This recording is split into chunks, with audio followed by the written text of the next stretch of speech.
لیے مودودی صاحب کا یہ نظریہ اور یہ دستور بیان کرنا کہ صرف نبی کریم صلی اللہ علیہ وسلم کی ذات معیار حق ہے اور ان کے علاوہ کوئی بھی معیار حق نہیں۔ اچھا، ایک اہم بات، انہوں نے یہ کہا کہ ذہنی غلامی کسی کے بھی نہیں کی جا سکتی۔ انہوں نے یہ کہا کہ ذہنی غلامی کسی کی بھی نہیں کی جا سکتی ہے۔ انہوں نے ظاہر سی بات ہے یہاں سے صحابہ کرام کی جماعت کو مراد لیا۔ اب یہاں پہ لوگ یہ کہیں گے کہ ذہنی غلامی حقیقتاً کسی کی نہیں کرنی چاہیے۔ جی ہاں، کسی کی بھی ذہنی غلامی نہیں کی جا سکتی ہے، لیکن نبی کریم صلی اللہ علیہ وسلم نے جن کو معیار حق کہا ہے ان کی ذہنی غلامی بھی کریں گے۔ بھائی ذہنی غلامی ہوتی کیا چیز ہے؟ ظاہر سی بات ہے شریعت کو فالو کرنے کے لیے نبی کریم صلی اللہ علیہ وسلم کے طریقے کو فالو کرنا ہوگا، کیونکہ نبی کریم صلی اللہ علیہ وسلم قرآن کے شارح بھی ہیں اور اسی طرح آپ نے پوری شریعت کو پریکٹیکل کر کے بتایا ہے، اور آپ کے بعد صحابہ نے اسے اور اچھے طریقے سے کر کے دکھایا ہے، اور صحابہ کرام کی زندگیاں جو ہے اس پر شاہد ہے۔ آپ کے جو ہے جتنے بھی اعمال تھے وہ سب جو ہے شاہد ہے۔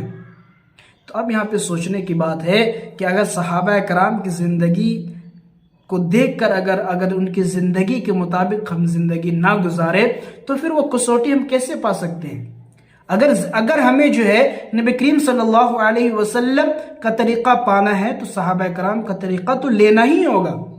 یہ ذہنی غلامی تو کرنی ہی ہوگی۔ لہذا جو یہ اعتراض کرتے ہیں، اچھا ایک اعتراض یہ بھی کرتے ہیں جو لوگ یہ سمجھتے ہیں کہ ٹھیک ہے صحابہ کرام سے ہر طرح کی جو ہے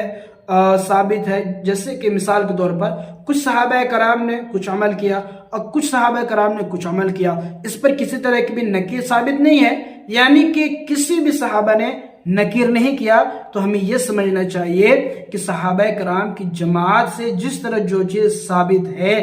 اگر بغیر کسی نکیر کی اور بغیر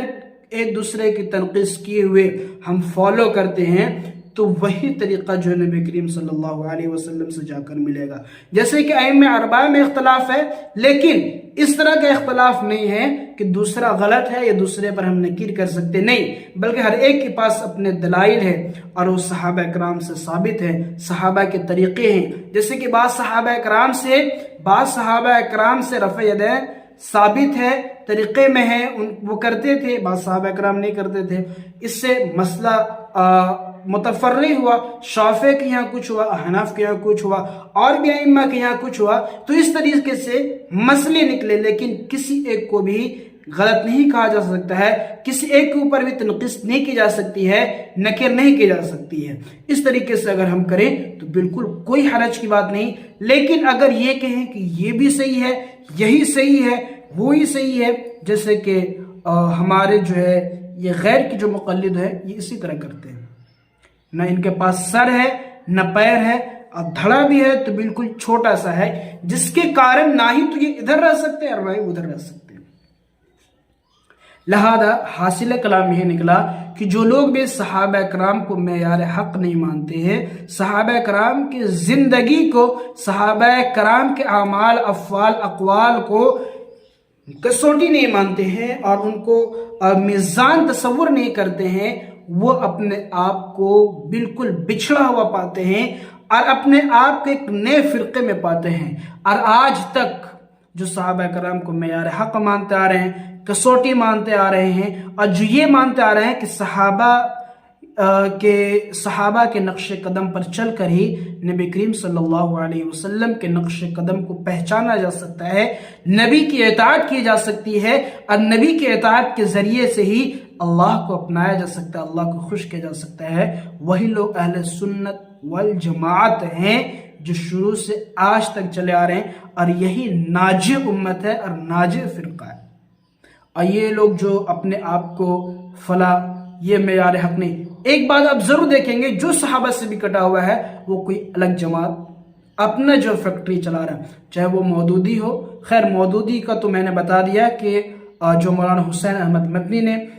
ظاہر سی بات ہے یہ جو پیش کیا ہے اور جو جواب دیا ہے 100% درست لکھا ہے، حق لکھا ہے، اللہ ان کو جزائے خیر دے۔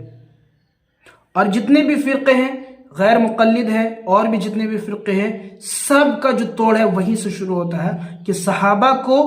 اپنے سے کمتر سمجھنا اور اپنی ذات کو ان سے افضل سمجھنا. نعوذ باللہ.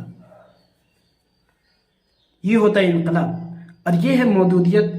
کا انقلاب. یہ بڑے بڑے جو لٹریچر دان ہیں یہ بڑے بڑے پروفیسر ہیں ان کے عقل میں یہ بات ڈالنی چاہیے